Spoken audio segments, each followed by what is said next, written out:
প্রিয় শিক্ষার্থী, সকলকে আমার সালাম, আসসালামু আলাইকুম।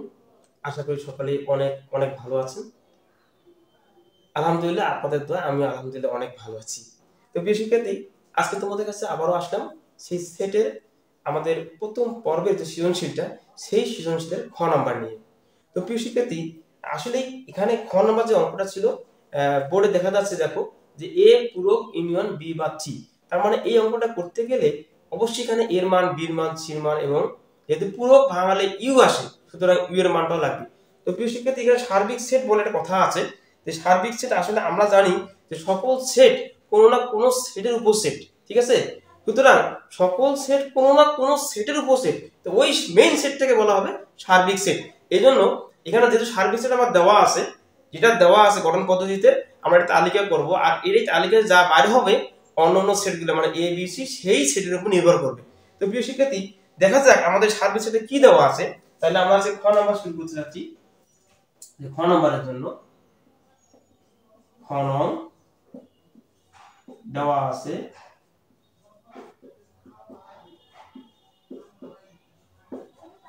ইউ সমান সমান x belongs to n, যেন x বিজোড় সংখ্যা, x বিজোড় সংখ্যা, x বিজোড় সংখ্যা, কিন্তু বা এবং দেওয়া আছে x is less than 3 is less than x is less than 50। এই সেটটা দেওয়া আছে, এটা কিন্তু গঠন অবস্থায় দেওয়া আছে প্রিয় শিক্ষার্থী।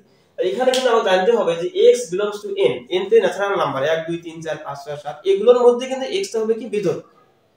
সুতরাং আমরা এটা কিন্তু ইচ্ছে করলে অনেক বড় করতে পারি, আবার ইচ্ছে করলে ছোট করতে পারি, সময়ের উপর নির্ভর করবে। তো প্রিয় শিক্ষার্থী, এখানে তাহলে আমি ছোট করে যত পারি সংক্ষিপ্ত করার জন্য, তাহলে এখানে আমি কি লিখতে পারি, যে এখানে আসলে x সমান কি লিখতে পারি 1, 3, 5, 7, 9, আরো অসংখ্য বিজোড় সংখ্যাগুলো বোঝায়। কিন্তু কিন্তু আমাদের শর্ত যেটা রয়েছে, কিন্তু কিন্তু 3 is less than x is less than 15, এই শর্তে আমি কি নিয়ে আসতে পারি, u সমান সমান, মানে এটাতে বোঝা যাচ্ছে কি x তো সকল বিজোড় সংখ্যাকে বোঝাচ্ছে, কিন্তু 3 এর চেয়ে বড় হতে হবে আর 15 এর চেয়ে ছোট হতে হবে। তাহলে 3 এর চেয়ে বড় যেমন 5 নিতে পারি, আমি 7 নিতে পারি, 9 নিতে পারি, 11 নিতে পারি এবং 13 নিতে পারি। এই তো আমাদের সার্বিক সেট, ইউ সমান 5 7 হ্যাঁ 9 11 13 এগুলো বের হয়ে আসলো। এখন যেহেতু এটা সার্বিক সেট, সুতরাং এই উদ্দীপকে যে আমাদের এ বি সি আছে, অবশ্যই এই তিনটে এই সংখ্যাগুলোর উপর নির্ভর করবে, কিন্তু মানে এর বাইরে কোনো সংখ্যা আসবে না।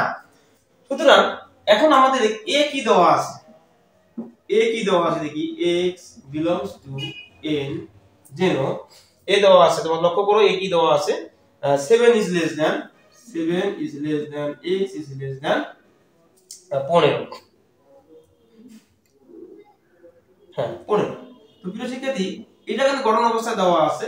এখানে দেখো আসলে x তো আমরা জানতে পারলাম যে x টা হচ্ছে কিন্তু আসলে কি সকল বিজোড় সংখ্যা। এখন প্রশ্ন হচ্ছে, এখন 7 থেকে বড় 15 থেকে ছোট, কিন্তু 7 থেকে বড় তো 8 হয়, 9 হয়, 10 হয়, 11 হয়, 12 হয়, 13 হয়। কিন্তু এখানে প্রিয় শিক্ষার্থী, যেহেতু সার্বিক সেট একটা আছে যার মান হলো 5 7 9 11 13, এর উপরেই নির্ভর করবে আমাদের এ সেটটি। তাহলে এখানে কিন্তু আমরা সরাসরি কি লিখতে পারি, যে এখানে x টা কিন্তু বিজোড়, x হচ্ছে কি বিজোড়, এবং 7 is less than x is less than 15 শর্তে, এই যে শর্তে আমি a সমান কি লিখতে পারি, আমি a সমান লিখতে পারি যে 7 থেকে বড়, তার মানে 7 থেকে বড় যদি আমাদের 9 হয়, 10 তো নেওয়া যাবে না, 8 হয়, 8 তো জোড়, ঠিক আছে। যদি সার্বিক সেটটা আমাদের বেজোড়, তাহলে এখানে 9 হচ্ছে, 9 10 11 হচ্ছে, হ্যাঁ 13 হচ্ছে, এই তিনটে হলো আমাদের এর মান। আর বি তো আমাদের সরাসরি মনে দেওয়া আছে, আমাদের বি যেটা দেওয়া আছে 5 7 11 13, 5 7 11 13, এটা গঠন অবস্থায় দেওয়া আছে, এখানে আর কোনো চিন্তাই আমাদের নাই। দেখো বি কিন্তু আমাদের ওই ইউ এর উপর নির্ভর করতেছে, ইউ এর বাইরে নাই। এরপর আমাদের সি কি দেওয়া আছে, সি আমাদের দেওয়া আছে x belongs to n, যেন x 3 এর গুণিতক, x 3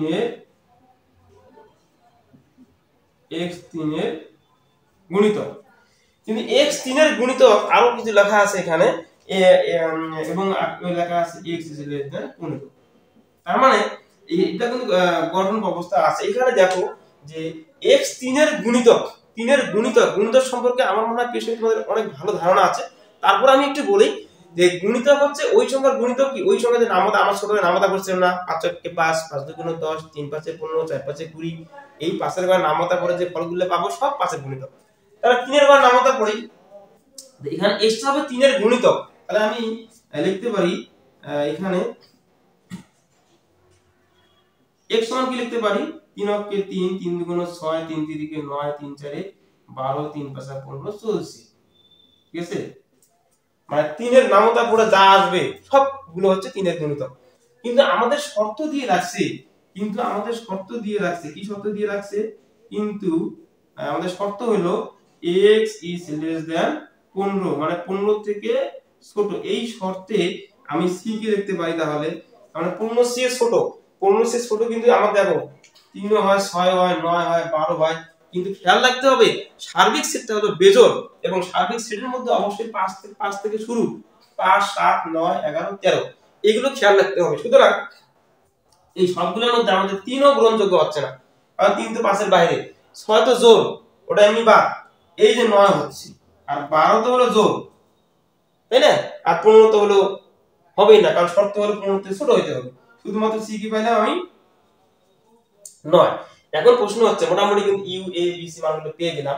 প্রিয় শিক্ষার্থী, এখন প্রশ্ন হচ্ছে, এখন আমাদের কাজ হলো যে অঙ্কে আমার a পূরক আছে, অতএব আমি a পূরকটা বাইর করে নেব। a পূরক আমি কি লিখতে পারি, u - a, তাহলে u এর মান হলো কি 5 7, এই যে 5 7 9, হ্যাঁ 11 13, এটা হচ্ছে u এর মান। বিয়োগ আমি কিন্তু a পাইছি, a দাও কত আছে 9 11 13, 9 11 13, তাহলে এখানে এটা হচ্ছে কি বাদ, আমরা কিন্তু বিয়োগ করে ফেলছিলাম এর আগে জানি। যেমন 5 এখানে নাই, 5 নিতে পারি আমরা, 7 নাই, 7 নিতে পারি, 9 আছে, 11 আছে, 13 আছে, তাহলে এটা হচ্ছে এই পূরকের মান 5 এবং 7। অঙ্কে কিন্তু আরেকটা অংশ আছে, লক্ষ্য করো অঙ্কে কিন্তু আরেকটা অংশ b বাদ c আছে, হ্যাঁ, এবং b বাদ c বার করে নেব, এবং b বাদ c বার করে নেব।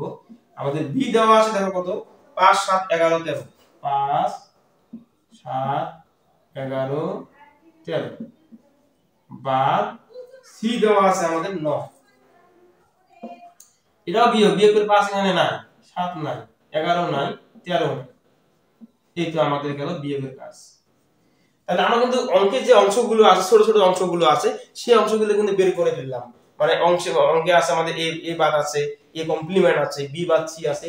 এখন প্রদত্ত রাশিটা আমি বার করি, এবার প্রদত্ত রাশি দেখি মেইন অঙ্কটা, যে অঙ্কটা আমি করতে চাচ্ছি আর কি, মেইন অঙ্কটা, সেটা প্রদত্ত রাশি কি আছে, a বাদ ইউনিয়ন b বাদ c, এই যে এটা অঙ্ক। এই অঙ্কের মধ্যে যে অংশ আছে a বাদ বা a পূরক বা a কমপ্লিমেন্ট, যেটাই বলো না কেন, a পূরকের মানটা বার করছি আমরা কত, বসে দিচ্ছি 5 আর 7,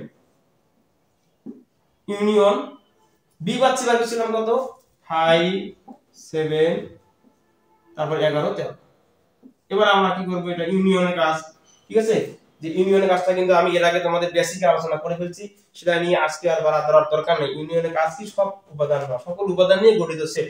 তাহলে 5 7 11 13।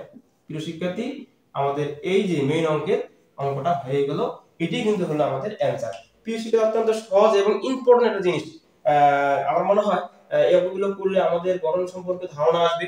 হ্যাঁ, মোটামুটি আমরা কিন্তু খ নাম্বার প্রিয় শিক্ষার্থী শেষ করে ফেললাম। তো প্রিয় শিক্ষার্থী, এই যে খ নাম্বার আলোচনা করলাম, আশা করি সকলেই মনোযোগের সাথে দেখতেছো।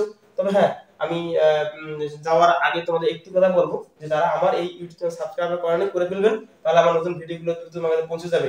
আশা করি এগুলোর মাধ্যমে যারা 25 সালের এসএসসি এবং দাখিল পরীক্ষার্থী আছে, তারা চূড়ান্ত একটা প্রস্তুতি নিতে পারবা। প্রিয় শিক্ষার্থী, তারা সকলে ভালো থাকবেন, সুস্থ থাকবেন, সকলের সুস্বাস্থ্য কামনা করে আজকে এখানে শেষ করছি। আল্লাহ হাফেজ এবং সকলকে সালাম, আসসালামু আলাইকুম ওয়া রাহমাতুল্লাহ।